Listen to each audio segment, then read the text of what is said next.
Você está com Bíblia? Por favor, abra sua Bíblia no livro de Gênesis, capítulo 32. Livro de Gênesis, capítulo 32. Achou? Você achou? Diga achei. Verso 22. Naquela mesma noite, Jacó se levantou, tomou as suas 2 mulheres, suas 2 servas e seus 11 filhos e transpôs o val do Jaboque. Reuniu todos e fez com que passassem o ribeiro. Também fez passar tudo que lhe pertencia. Jacó ficou sozinho. E um homem lutava com ele até o romper do dia. Verso 25. Vendo este que não podia com Jacó, tocou-lhe na articulação da coxa, de modo que a junta da coxa de Jacó se deslocou na luta com o homem. E então o homem disse: deixe-me ir, pois já rompeu o dia. Jacó respondeu, o que ele respondeu?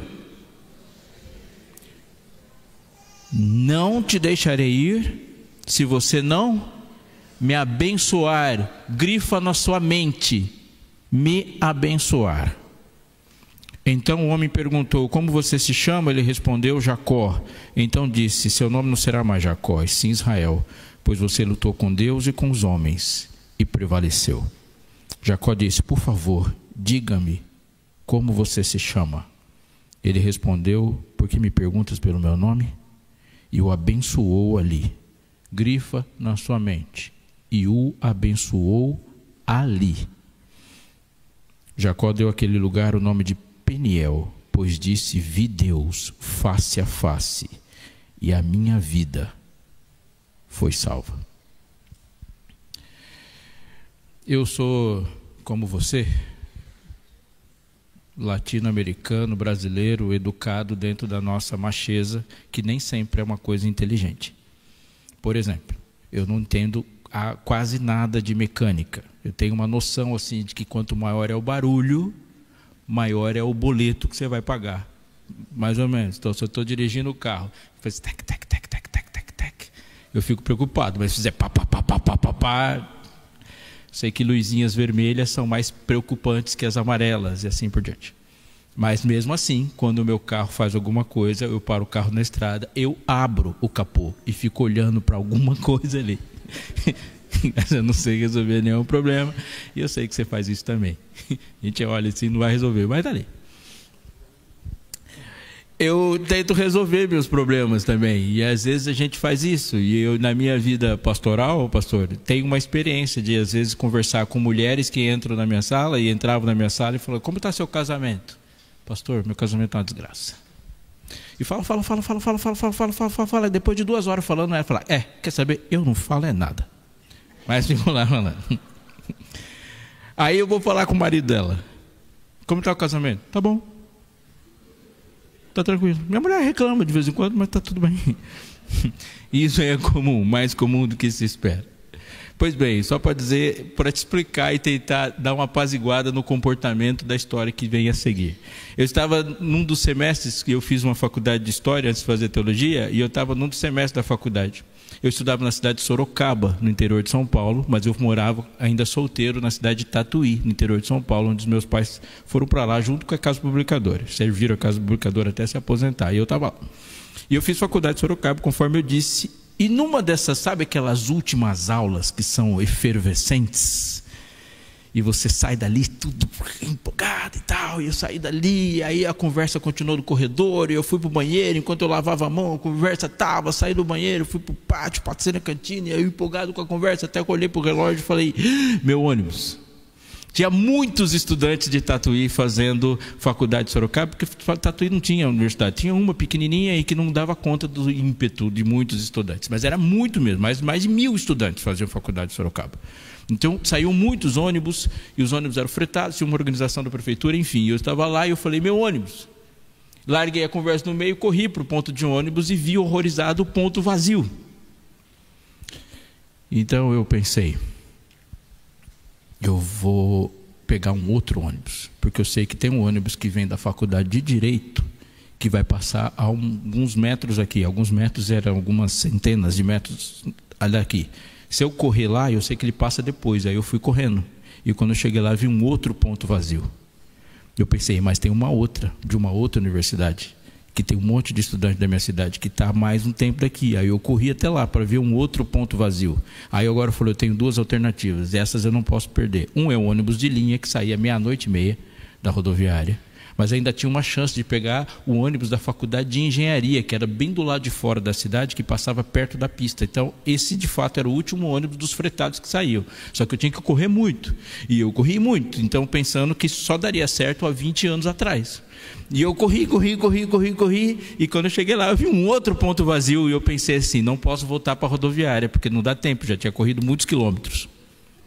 Estava muito longe, se eu voltar não dá tempo de pegar. Então eu vou para a rodovia Raposo Tavares, que é onde o ônibus vai passar antes de ir para Tatuí, e eu preciso chegar lá no ponto. Quando eu cheguei no ponto, o ponto completamente escuro, eu pensei: quem é um motorista que vai ser insano o suficiente para parar o ônibus aqui, 00:45, nesse ponto escuro? Nenhum. Eu preciso ir para um lugar iluminado, mas o lugar iluminado seria fora, e esse lugar iluminado não aparecia. E eu andava e olhava para trás para ver que hora que se eu via o ônibus, para tentar pelo menos fazê-lo parar. E andava, e olhava, e andava, e olhava, e andava. Eu olhava para trás, aí eu parei e falei: eu não estou fazendo uma coisa que crente faz. Eu estou tentando resolver o problema desde as 10:30. E agora passou da 00:30. Faz 2 horas que eu estou tentando resolver o problema e não resolvi. Eu vou orar. Eu abri o olho e falei: Senhor, meu Deus. Eu orava falando. Quando eu terminei a oração, eu andei mais um pouquinho e falei: mas não, crente não faz isso também não. Crente ora confiando. Então eu vou encostar aqui nesse guarda-reio e vou orar. E eu encostei, fechei o olho e falei: Senhor, eu preciso pegar esse ônibus, porque se eu não pegar esse ônibus, como é que eu vou voltar para casa? Eu não moro em Jaçanã. Mas eu perdi esse ônibus de fato só no outro dia. Aliás, o outro dia estava algumas horas de mim, né? E eu orando, fechei o olho. Quando eu fechei o olho e estava falando com fervor, eu escutei um barulho. E abri o olho e vi um ônibus passando. Vum. Eu falei: Senhor, agora sem fechar o olho, se eu não tivesse falado contigo, eu tinha pego o ônibus. E o ônibus foi. E aí a minha saga, descobri naquele momento que estava só começando, porque eu estava absolutamente longe de tudo, no meio da pista, longe, mas longe, não tinha o que fazer, sabe, no meio do mar. Se eu nadasse para frente era o fim, para voltar era o fim. E eu ali, e algumas coisas me vêm à mente, porque essa não é uma história minha, né? Essa é uma história humana. E eu preciso dizer uma coisa para você: quem encosta a cabeça no travesseiro e dorme não é o conquistador. E não há uma hora inteira na sua vida, nesse nosso século, que você não esteja sendo estimulado a ser um conquistador. E a gente luta com todas as forças para não parecer que não somos conquistadores. Você pega o seu carro e está fazendo a manobra lá no condomínio e bate o olho e fala: preciso trocar de carro. Talvez eu diga: preciso trocar de carro, e tem um monte de razões que eu racionalize, mas lá no fundo eu não posso parecer um derrotado para as pessoas que estão lá. A gente compra roupa tentando mostrar para as pessoas que a gente venceu, mesmo que aquela roupa te custe uma dívida gigantesca. Mas todos nós temos horror a parecer com quem não vence. É só conversar com um estudante que devia estar no 10º semestre, mas ele está no sexto, sétimo. Não é assim? Aí você fala para ele: que semestre você está? Ele fala o nono, o segundo, sei lá o que for, e já dá uma explicação para que você não pense que ele não está conseguindo se formar. Não é assim? E assim com o adolescente também. Quantos anos você tem? Vou fazer 18. Cara, se você não morrer e você tem 17, você vai fazer 18. Eu quero saber quantos anos você tem. Mas ele não quer parecer que ele não é, e nós somos assim. Mas esse tipo de gente não dorme. Porque mais difícil do que conquistar é correr para manter a própria conquista. E a gente passa o tempo todo tentando e lutando e correndo a toda velocidade para ficar no mesmo lugar. Os conquistadores não dormem. Quem dorme são os herdeiros. Os herdeiros dormem. Porque o herdeiro só precisa ter uma coisa. O que um herdeiro precisa ter? Um pai que te deixa alguma coisa de herança. Herdeiro dorme. É por isso que Paulo fala: desde agora a minha coroa está guardada. Mas não estava guardado no bolso dele. Estava guardado na mão daquele que pode segurar uma coroa. Porque se a sua coroa estiver guardada na sua casa, você não vai ter a paz que Paulo tem. Se a sua coroa está sob a sua responsabilidade, você não vai ter a paz.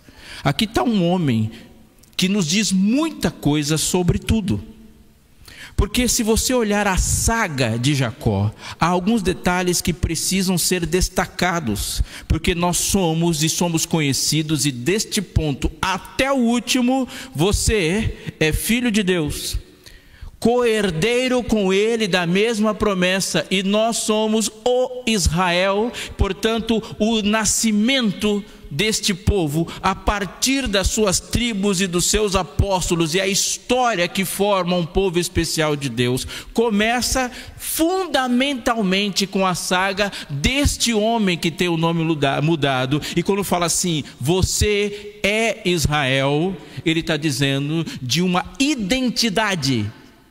Anota essa frase aí, grifa: de quem luta com Deus e vence. Então é fundamental que eu tire da minha mente toda a ideia de lutar com Deus e vencer, para colocar na minha mente a ideia dele de lutar com Deus e vencer. Porque se você acha que vencer está nos seus padrões de conquista, você vai ser um cristão muito cansado. Preciso dizer algumas coisas, portanto, para você em relação a isso. A primeira é: nós temos uma identidade em Cristo, e vamos gastar algum tempo durante a semana falando sobre isso, e isso é um tema central. Deus te chamou muitas vezes de muitos termos. Um deles, e é importante que você coloque na sua mente hoje, é que Deus te chama de filho. Chamar de filho é uma atividade terapêutica. Uma mulher vem correndo e toca Jesus. Qual é a ação no corpo dela, na mente dela, nas emoções dela, depois que ela tocou Jesus? O texto diz que ela estava cônscia do que lhe aconteceu, temendo e tremendo. É uma reação que você espera depois de tocar Jesus? Sim ou não? Claro que não. Eu quero tocar Jesus e ficar em paz, não temendo, tremendo, com medo de morrer depois. Você espera, vou tocar Jesus, hoje eu vou ter um encontro com Jesus, vou sair da igreja temendo e tremendo. Não. Ou seja, a hemorragia tinha estancado, a indignidade continuava sangrando. Aí Jesus olha para ela e diz: filha, vá em paz e se vê livre do seu mal. Neste momento a cura foi completa.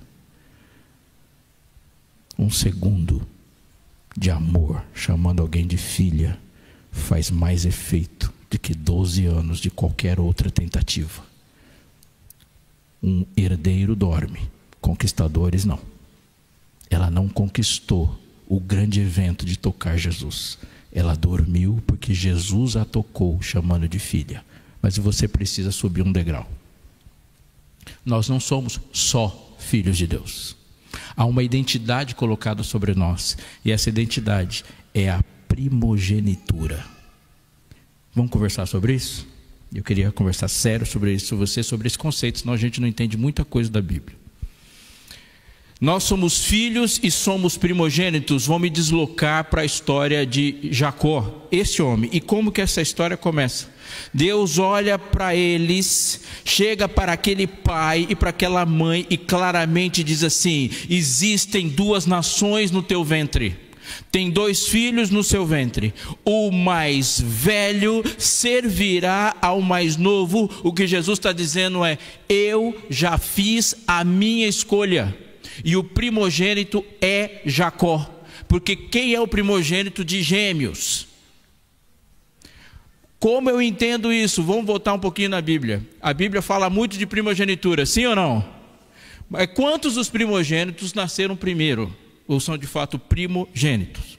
Quem é o primogênito de Abraão?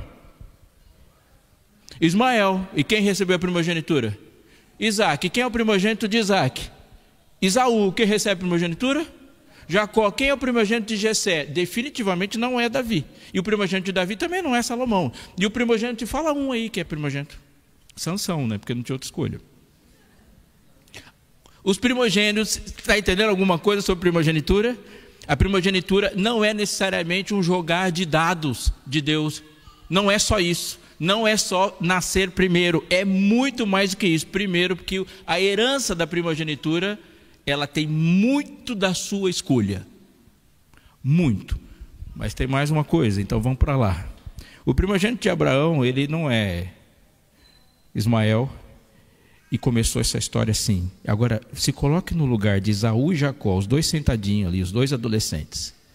Jacó, daquele jeito dele de pensar, Esaú do jeito dele de pensar, e está lá o pai, Isaac, contando uma história. Aí talvez Jacó chegue e fale: pai, conta uma história muito louca aí da sua vida. Falei: cara, a história muito louca da minha vida foi no dia que eu estava dormindo. E o seu avô Abraão chegou no meu ombro e falou: acorda que nós vamos subir o monte, o Moriá. Uau, vamos fazer uma trilha? Vamos subir o Moriá. E nós vamos fazer um sacrifício lá. Que tipo de sacrifício, pai? Holocausto. Aquele que você corta o pescoço, deixa drenar todo o sangue e depois põe fogo e queima tudo. Esse é o que eu mais gosto, papai. Vamos subir. Tá bom. Aí eu cheguei para o meu pai e perguntei: pai, não está fechando a conta aqui. Cadê o cordeiro? E aí a parte que o meu coração bateu mais forte quando meu pai falou assim: you are. Você é o cordeiro. Eu. Pai, quando Deus ia mandar fogo sobre Sodoma, o senhor arrumou uma briga e ficou discutindo com Deus a noite inteira para ele salvar Ló e a família dele. O senhor não falou nada para Deus quando era eu? E essa é uma pergunta que eu faria. O senhor ficou lá, e se sobrar, e se tiver 50, e foi até 10 por Ló, e não falou nada em relação a mim? Não falei. Por quê? Porque tem 2 detalhezinhos, filho. O primogênito o sacrifício tem que ser perfeito. Se você fosse um pica-fumo todo defeituoso, Deus não tinha pedido você, mas você é perfeito, está certo? E segundo, é que o primogênito sempre foi dele. O primogênito é do Senhor. Então não há nenhuma novidade e nenhuma estranheza quando Deus pede o primogênito, porque ele é do Senhor. E você é do Senhor. E eu não teria nenhuma condição de ter você, se não fosse. Pai, tem mais uma coisa para dizer? Sim, eu vou dizer agora para os servos. Subiremos e voltaremos. Oi? Um sacrifício queimado volta, gente? De onde Abraão tirou a ideia do subiremos e voltaremos? Volta um pouquinho. Senhor, já faz alguns anos que o Senhor falou comigo, me prometeu uma grande nação, me prometeu filho, esse filho não veio, o Damasceno Eliezer será meu herdeiro. Gênesis 15, 1 e 2. Deus fala: não é Eliezer, é um primogênito nascido de ti. Passou um tempinho, o vovô Abraão fala: Senhor, o Senhor está demorando muito, quero dar uma acelerada no processo. O Senhor só precisa abençoar esse menino aqui, Ismael, que eu acabei de fazer. Não é Ismael, é um nascido de ti com Sara. Vai lá e você vai fazer um negocinho chamado circuncisão, para você lembrar, toda vez que você fizer um filho, quem faz filho em Israel sou eu e não você. Vai lá. E aí circuncisão só é estabelecida depois que ele faz essa bobagem. É esse, Senhor, Isaac, esse é a partir dele que haverá a grande nação, a promessa se cumpre nele. Então eu falo, subiremos e voltaremos, porque a promessa só se cumpre em filho vivo. Eu não sei como, mas eu volto. Olha para mim, o que Abraão tinha subindo Moriá? consciência do propósito. Ele tem tanta consciência do propósito da vida daquele rapaz, que ele sabe que ele estará vivo. Pode não saber como, pode não saber quando, mas Deus deixou bem claro que a grande nação se faz com a vida dele. Então subiremos, não sei o que acontece lá, mas voltaremos. Eu sei qual é a ordem: dar uma facada e pôr fogo. E aí, filhos, como eu estou contando essa historinha para vocês, vocês sabem o resultado, porque eu estou aqui contando a história para vocês. Eu fico imaginando Jacó olhando para a história, para a cara do pai dele, falando: que louco, pai. E Esaú olhando para a cara do pai dele, falando: eu, hein? Estou fora. Jacó é um ser humano que nos provoca com a sua história. Porque desde que ele ouve falar o que é a primogenitura, ele desesperadamente a deseja. E desesperadamente deseja ser um ser importante, completo, por causa dessa primogenitura. E ele vai atrás dessa primogenitura, e ele é seduzido pela ideia da mãe por causa da primogenitura. Ele tenta seduzir e comprar a primogenitura da parte do irmão. Ele passa o tempo todo querendo confirmar que ele é uma pessoa importante, e a coisa mais importante que ele conhece é a primogenitura. E se você olhar um pouco para esse Jacó, você vai perceber que a ausência dessa importância faz com que ele substitua ela por alguma coisa o tempo todo. Porque assim que ele sai da casa da sua família, da sua mãe e do seu pai, e já vou voltar para esse ponto, e olha para a mulher mais bonita que ele viu na vida, ele falou: uau, que mulherão. Se alguém me ver andando com essa mulher para cima e para baixo, eles vão olhar para mim e dizer: esse cara aí, ele deve ser muita coisa, ele deve ser muito importante, porque para andar com uma mulher dessa, tem que ser o cara. Não acho que isso é uma bobagem. Quando você não compreende a realidade do seu propósito e não tem consciência da sua importância diante daquilo que Deus designou como importante, você vai fazer isso. Vai fazer isso. Porque Jacó olha para Israel como o ser que lhe dará importância. Olha para mim e coloca isso bem grifado na superfície da sua mente. Você, hoje, precisa de alguém que não precise de você. De todos os relacionamentos que você tem na vida, o principal que você deve ter é o relacionamento com alguém que não precise de você. Eu vou dar um exemplo para você entender. Faz tempo que você fez uma declaração de amor já ou não? Ou fez alguma esses dias? Pastor Franco, você está fazendo declaração de amor com frequência? Hoje de manhã você fez uma declaração de amor? Eu vou dar um exemplo que me ajuda, já que você está assim. Eu já estou há 20 anos, então às vezes minhas declarações de amor elas são muito factuais. Amor, vou ficar com as crianças, pode sair. Já se derrete. Aquela falando eu te amo, você é linda, já faz pouco menos de efeito. Mas uma declaração de amor sempre enfatiza a característica bonita de alguém, certo? Eu vou fazer a minha aqui. Você é linda, seus olhos são como pôr do sol em Pernambuco. Não vou melhorar. O sol não se põe no mar em Pernambuco, ele nasce. O nascer do sol no mar. Não, está muito brega. Não, tá breguinha. Seus cabelos, os cabelos da minha esposa não esvoaçam. Nem todo o cabelo esvoaça, então não dá para ficar fazendo isso. Seus cabelos, seus olhos, sua voz. Não é assim? A gente não fala de ênfase da pessoa. Eu me acalmo nos teus braços, me aconchego no seu peito, enfim. Vou fazer uma declaração de amor como Jesus faria. Eu amo você, vermezinho de Jacó. É uma declaração de amor e leve isso muito a sério. Eu dei o Egito e a Etiópia por ti. Ou seja, geopoliticamente, o Egito e a Etiópia são muito mais importantes que você. São eles que eu dei para você.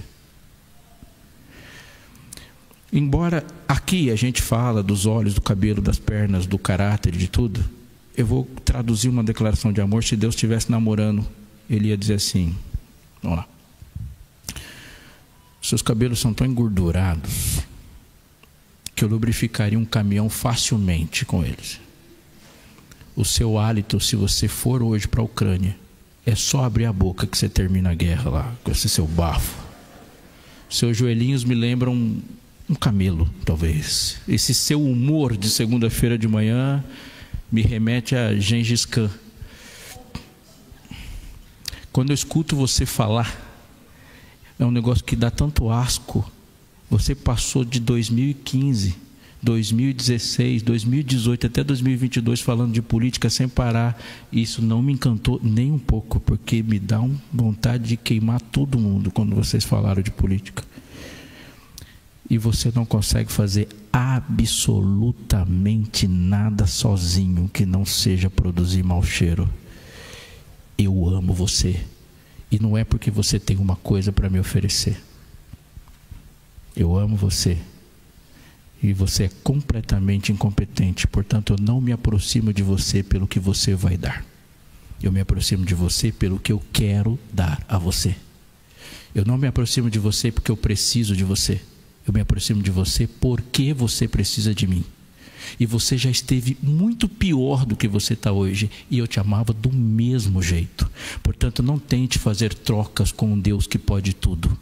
E não tente encantar a Deus com aquele que é 100% belo. E não apresente sua bondade para um Deus que é bom em essência. Ele não precisa de você.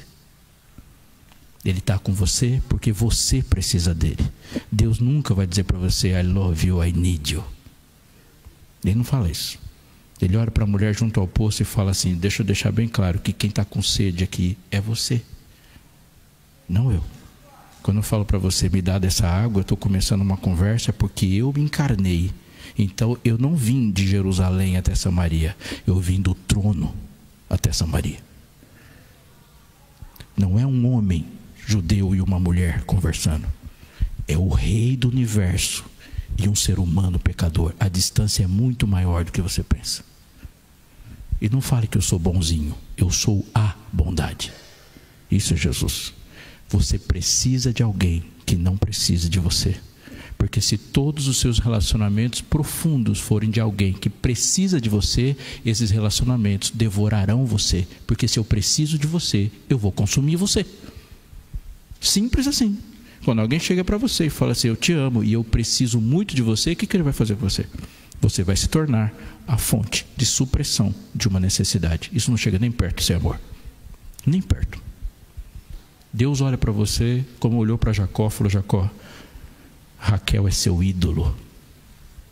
Raquel é seu ídolo. Ela não é sua esposa. Ela é alguém que você anda para cima e para baixo para tentar convencer aos outros e a si mesmo que você é importante. Ele trabalhou 14 anos. 14 anos. 14 anos de trabalho dá mais ou menos, no tempo bíblico, um talento. Um talento são 35 quilos de ouro. A cidade de Samaria foi comprada por 2 talentos. Não existe nenhum registro na história que eu conheço de um dote tão caro. O tempo de trabalho de Jacó é uma fortuna, mas uma fortuna que daria para ele casar com 200 mulheres. A gente fala assim: essa é uma história de um grande amor. Não é. Essa é a história de alguém que transformou um ser humano em um ídolo. Essa é a história. Tanto é que você olha no livro de Gênesis, Deus fala assim: tirai os ídolos entre vós. No próximo capítulo ela morre. E ele vive de fixações. Ele é um ser humano onde Deus fala: você precisa de alguém que não precisa de você. E você precisa entender o que eu estou pensando sobre primogenitura. E primogenitura não se conquista. Conquistadores não dormem. Conquistadores não dormem. Olha para mim e agora, por favor, entenda uma coisa, porque você já deve ter cantado alguma vez e orado alguma vez falando que Deus te dê porção dobrada. Sim? Você quer receber porção dobrada? Sim ou não? Ficou com vergonha, com medo de falar? Porção dobrada. Tem uma pessoa na Bíblia que pediu porção dobrada. Quem foi? Eliseu. Está com a Bíblia aí, né? Sem isso a gente não termina, gente. Deuteronômio 21, 17. Deuteronômio 21, 17. Vai pôr na tela, Deuteronômio 21, 17? Já está lá? Vamos comigo? Ele é um texto sobre primogenitura. Leia comigo, por favor. Pelo contrário, deve reconhecer por primogênito o filho da mulher que ele não ama. Note, porque há um direito de quem é o primogênito, dando-lhe o que está escrito na Bíblia: porção dobrada de tudo que possuir. Como um pai divide uma herança pela lei. Se ele tem 5 filhos, ele divide a herança em 6 partes. Uma parte para cada filho, e para o primogênito, o dobro. O primogênito recebe o dobro de tudo. E há uma razão para isso. Porque a Bíblia também trabalha com o conceito de o resgatador. Levítico fala muito. É funcional. Se eu tenho um irmão mais novo, o irmão mais novo inventou de fazer um empreendimento, o empreendimento deu errado, ele perdeu todo o dinheiro, não conseguiu pagar a dívida, se tornou escravo. Ele vai ser escravo para sempre? Não, tem um monte de regras que o impedem de ser escravo para sempre. Uma delas é que eu, como irmão mais velho, vou lá pagar a dívida dele. E quando eu vou arrumar dinheiro para pagar a dívida dele? Da porção dobrada que eu recebi. O meu irmão mais novo morreu e deixou os 4 filhos dele órfãos. Existem órfãos pela lei levítica? Não tem, porque assim que ele morrer, a esposa dele e os filhos dele serão cuidados por mim, pelo primogênito. Por quê? Porque eu tenho recurso para fazer isso. Estão me compreendendo? Sim ou não? Por que que o primogênito recebe o dobro da herança? Porque ele é o responsável pela continuidade da família. Essa é a realidade. Se um pai tem 10 filhos e ele tem uma propriedade, ele não divide a propriedade em 10 partes, porque ele vai aumentar em 10 vezes a possibilidade daquela família desaparecer. Ele pega a concentração da propriedade da família e coloca em um filho, porque a chance de que nos próximas décadas e séculos a família continue inteira é muito maior se tiver um com todo o recurso que cuida de todos os outros. Essa é a lógica do tempo bíblico. Um pai tinha 2 filhos, o mais novo disse: pai, me dá a parte que me cabe da herança. Qual é a parte que cabe dele? 1/3. O irmão dele, quando o filho pródigo falou, eu quero a herança, quem recebeu a bolada foi o irmão, não ele. E por que que o pai não vai buscar? Porque quem tem que buscar o pródigo é o irmão dele, não o pai. É por isso que a dracma é buscada, a ovelha é buscada e o filho pródigo não é buscado, porque o pai não vai buscar, porque ele já dividiu e já deu essa função para o irmão mais velho. E o irmão mais velho não quer que ele volte. Então ele não sabe o que fazer com a herança, porque ele só recebeu o dobro para ir pagar a dívida e buscar o irmão que está lá comendo alfarroba com porco. Esse é o sentido da história. Vou dar uma outra concepção do primogênito. Quando Israel está no Egito, a 10ª praga é o quê? A morte do primogênito. A gente que não trabalha com primogenitura não tem essa ideia, mas o que tem lá sabia. Por exemplo, eu sou o 3º lá de casa, e se eu tivesse lá e fosse egípcio, eu ia olhar para o meu irmão mais velho e falando assim: ainda bem que é ele, porque se eu fosse o mais velho, a faca do anjo ia passar na minha goela. Sabe o que isso quer dizer? Que o irmão mais velho está morrendo no lugar do restante da família. Mas esse pai que está passando sangue na porta também tem um irmão mais velho. Vocês estão me entendendo? O que todo egípcio entendeu? Deus vai castigar o Egito, e quem vai receber o castigo da morte é o primogênito. E aquele que ficou vivo, só ficou vivo porque o primogênito morreu no lugar dele. Porque se ele não tivesse um irmão mais velho, era ele que morreria. Então a sequência deles é a seguinte: o cordeiro morre no lugar do primogênito. No caso de não haver cordeiro, o primogênito morre no lugar do resto. Então Deus fere o Egito com morte por meio do primogênito. Isso te lembra alguma coisa? Sim ou não? Porque o salário do pecado é a morte. Aí vem o primogênito e morre no lugar da família. Esse sentido é desde antes de Abraão. O primogênito morre no lugar da família. Ele é. Quando Deus fala para Abraão, pega teu filho, teu único filho Isaque, e leva lá, Abraão entendeu. O primogênito morre no lugar da família. Essa é a função. Ele recebe o máximo de herança e vai indo. Mas se chegar a um ponto que a herança não é suficiente, ele é o penhor. Ele morre no lugar da família. Isso é ser primogênito. Quando Esaú entendeu isso, ele falou, tô fora. Eu morrer no lugar de Jacó? Nunca. Me dá comida aí. Um prato de lentilha vale mais que você, Jacó. É isso que ele está dizendo. Eu não morro para continuar nada, não. Crer em Deus? Jamais. O primogênito, ele é o penhor da herança. Ele é a garantia. Ele vai fazer continuar.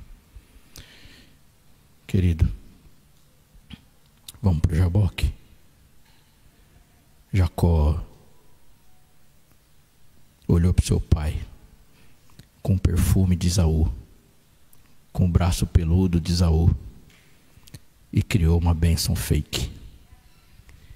Em nenhum momento da vida dele ele acreditou na bênção. Quando se pensava e quando Jacó dormia pensando numa primogenitura, lá no fundo ele sabia que aquela primogenitura foi conquistada a partir de uma fraude. Ele nunca confiou nesse negócio. E a sua vida foi uma vida de uma devastação emocional, espiritual, porque ele nunca confiou que alguém pode ser herdeiro e primogênito a partir de uma conquista. Até que chegou um dia que Esaú está vindo na direção dele. Não era um abraço. Ele estava sentindo a mesma coisa que o pai dele sentiu quando ele foi acordado para subir o Moriá. O que tem lá em cima do monte? A morte do primogênito. Jacó estava a horas do ponto focal da primogenitura. E o ponto focal da primogenitura é a morte do primogênito. Se o primogênito, desde o primeiro momento da história, aponta para o primogênito da humanidade, é óbvio que o ponto focal da primogenitura é morrer. Mas quando se olha a história, não faz sentido que o primogênito morra no lugar e pelo irmão. Está fechando na sua mente? Como? E aí agora ele para e vai para lá para o Jaboque e fala, quando Esaú vier, ele vai me matar. E ele disse isso com todas as letras, que na próxima vez que a gente se encontrasse, ele me mataria. Agora, se ele me matar, como que continua a história dele? Como que continua a promessa? Se a promessa para o primogênito era que de ti farei uma grande nação, só tem uma chance de eu ficar vivo depois dessa noite. Só tem uma chance de Jacó sair vivo depois daquela noite, se ele de fato for o primogênito, porque a convicção de Abraão tinha que ser a dele. Voltaremos, porque a promessa se cumpre nele. Então Deus, ou essa promessa se cumpre em mim, ou hoje é a última vez que nós estamos conversando. Eu não deixo você ir se você não me abençoar. Confirma a razão da minha existência. Confirma, Senhor, porque eu estou aqui. Porque se o Senhor não confirmar hoje, não haverá um amanhã. E já deu. Passaram-se décadas comigo tentando o significado, mas é hoje. Não te deixo ir, se não me abençoares. Queridos, algumas coisas antes de você passar pelas portas da igreja. Não é possível viver satisfeito, feliz, agradecido e esperançoso em relação ao futuro, se você não tiver consciência do seu propósito. A oração mais importante para se fazer em um momento de angústia é: Senhor, o Senhor me chamou para quê? Porque conquistadores, eles perdem o sono, herdeiros não. O primogênito, como você e eu, porque você é o primogênito de Deus, tem que saber claramente em cada segundo da vida que a primogenitura não é algo que você recebe, mais do que ser algo que Deus pede para que você entregue. E eu te pergunto, como é o olhar de uma pessoa que entregou tudo. Como é? Eu cheguei num ponto de ônibus e tinha um homem trans do lado no ponto de ônibus, vestido de mulher. Eu abri a boca, ele falou: não fale nada. Ela falou: não fale nada. Eu falei: eu ia dizer boa noite. Ela falou: não fale nada. Eu não preciso de você para me sentir culpado. Eu não preciso de você para me sentir mal. Eu falei: mas por que eu? Você é crente, não é? Eu falei: eu sou. Eu não preciso de você para me sentir pior do que eu já estou. Aquilo mexeu muito comigo. E eu disse uma frase que eu prometi para Deus depois de ler a história de Jacó, que eu nunca mais vou dizer, porque não faz o menor sentido. Eu falei para ela assim: eu vou voltar para casa, vou abraçar minha mulher e os meus filhos. Então eu não faço ideia do tipo de sacrifício que você tem que enfrentar por causa de Jesus, porque Jesus toca meu coração, mas eu volto para casa, para minha família. Eu não vou entregar o que você entregou, ou o que você pretende entregar, ou o que você não quer entregar. Pode até parecer bonitinha a frase, mas ela está incorreta. Porque um dia eu vim para a igreja igual você e comecei a cantar assim, ó: tudo entregarei. Canta. Tudo entregarei. Sim, por ti, Jesus. Sim, por ti, Jesus bendito, do deixarei. Como é o olhar de quem entregou tudo. Se você tem o olhar de quem entregou tudo, não há absolutamente nenhuma pessoa do mundo que vai encontrar com você e vai te contar uma experiência de entrega maior do que a sua, porque não tem nada para se entregar depois que se entregou tudo. E o nosso testemunho tem sido enfraquecido, querido, amado irmão, porque alguém ainda achou no nosso olhar alguma coisa que não foi entregue. Ninguém, absolutamente ninguém, seja aqui ou seja na Arábia, seja no Rio ou seja em Bagdá, ninguém pode olhar para você e citar para você alguma coisa que ele entregou e você não, porque você acabou de dizer: Senhor, eu vou entregar tudo, portanto eu não posso dizer para Deus que vou voltar para casa para minha mulher e para as minhas filhas, porque aquela mulher, aquelas filhas são dele. Eu não posso dizer que eu vou entrar no meu carro e voltar para casa. Não dá para dizer isso, porque aquele carro é dele, e se ele falar é meu, eu faço o que eu quiser com esse carro, e com você também, porque você também é meu. O resto é tentativa. E naquele dia no Jaboque, ele teve que olhar, Jacó teve que olhar para o Criador e dizer assim: Jacó, eu nunca conversei com você pensando que você não é meu. As crianças são minhas, os rebanhos são meus, Lia, Raquel, tudo minha, e você também é meu. Mas eu quero que você também queira primogenitura. E a importância que você vai ter daqui para frente não é por causa da porção dobrada que você recebe, mas é pela porção que você entrega. E você só vai ter mais de Deus quando Deus tiver mais de você. Tudo. Como é o olhar de quem entrega tudo, gente? Como que é encarar? E se você não sabe, eu queria que você visualizasse aquele dia onde diante do trono estaremos todos nós olhando para o nosso Criador. Porque desse ponto da eternidade para frente, todas as pessoas que estarão ali entregaram tudo. Você vai olhar nos olhos do Deus Todo-Poderoso, que entregou tudo por você. E Ele vai olhar para você, sabendo que você entregou tudo por Ele.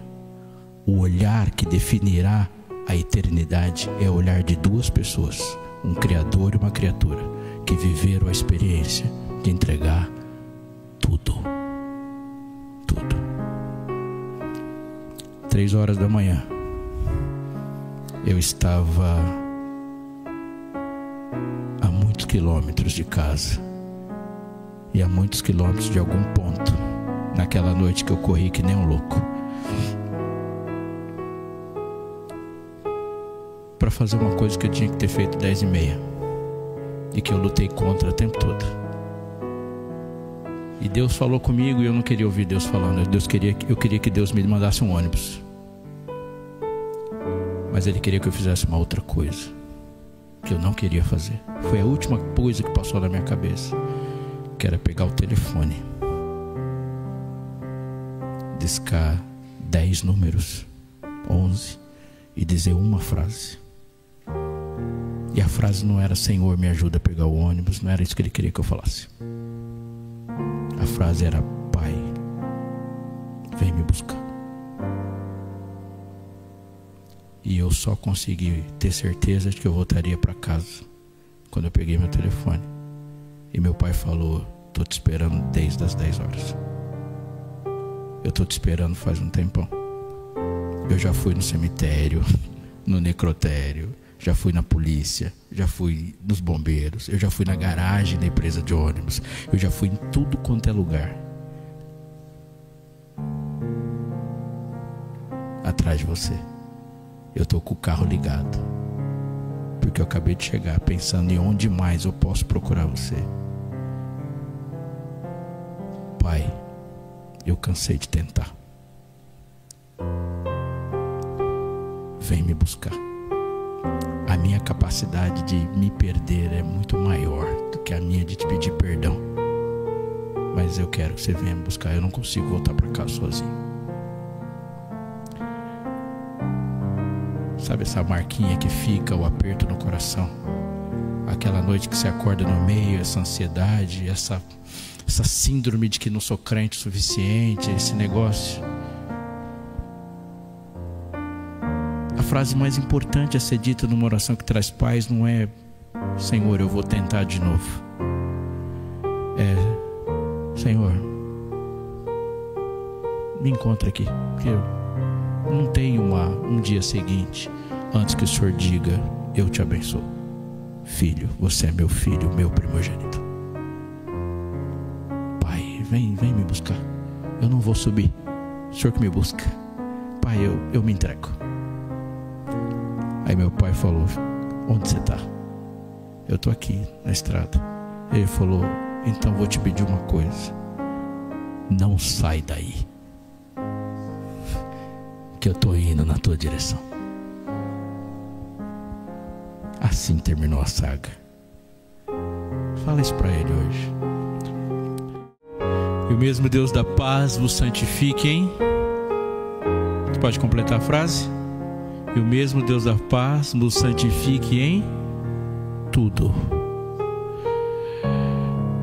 E o chamado de Deus para você é que você o ame de todo o coração, de toda a tua alma, com todo o seu entendimento, com toda a força. Como Ele chama para pregar o Evangelho a toda a nação, toda a tribo, toda a língua, todo o povo. Tudo. É sobre tudo que a Bíblia fala. Sobre tudo. Senhor, eu tenho medo de entregar tudo. Então entregue o medo, porque ele faz parte do tudo. Senhor, eu tenho vergonha de viver um absoluto de Ti. Entregue a vergonha. Senhor, eu sou um pecador. Entregue o pecado. Senhor, eu tenho família. Não, eu tenho família. Entrega. É sobre tudo que nós estamos falando. Porque uma pessoa sempre estremecerá diante do olhar de alguém que entregou tudo. Naquele sábado, dia 15 do primeiro mês do ano 31, aquelas 11 pessoas que transformaram o mundo não tinham nada. Nada. naquele dia 23 de outubro de 1844, aquele grupo de pessoas não tinha nada, só esperança. Guarde com você apenas o receio de não ter entregado tudo. Entrega tudo. Vou orar por você, para que quando você cantar tudo entregarei, você coloca: Senhor, tudo entreguei. Por ti, Jesus, bendito, tudo. Vou orar no seu lugar. E como pastor que sou, eu quero te chamar a se posicionar, a dizer para o universo: Senhor, eu não quero guardar nada no meu coração saindo daqui. Deus conhece seu tempo, mas eu queria que você que veio para a igreja hoje com algum tipo de angústia, trouxesse a sua angústia. Você tem a manha de fazer isso? Se levantar daí e falar: estou entregando minha angústia. Pastor, você vai fazer isso de novo? Vou fazer isso a semana inteira, não tenha dúvida. Senhor, eu quero sair daqui e eu quero entregar a minha angústia. Eu estou incomodado porque tem algo que está na minha mão e eu preciso aprender a dizer: Deus, isso é problema seu. E eu quero chamar você, herdeiro, a dormir hoje e deixar de ser conquistador. Eu quero saber se tem alguém aqui na igreja, uma pessoa que seja, que veio para cá e que nos últimos 40, 50 minutos se viu incomodado e gostaria de hoje publicamente aqui dizer para o universo todo: eu quero viver o desafio de ser alguém que olha para o planeta e o planeta conheça o olhar de quem entregou tudo, e que Deus me conduza a este ponto. Vem aqui, brother, segura na minha mão. E que Deus me conduza a esse ponto de conduzir, entregar tudo. Você pode orar segurando a minha mão?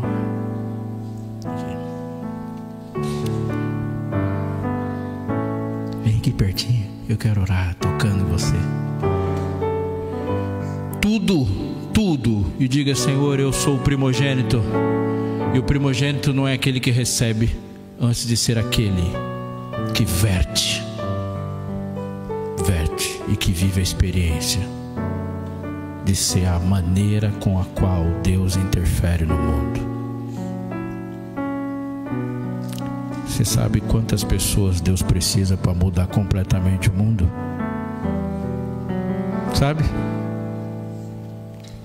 Se você se impressionou com a história de Gideão, que entregou tudo e mudou a história com 300, é porque você não leu a de Sansão.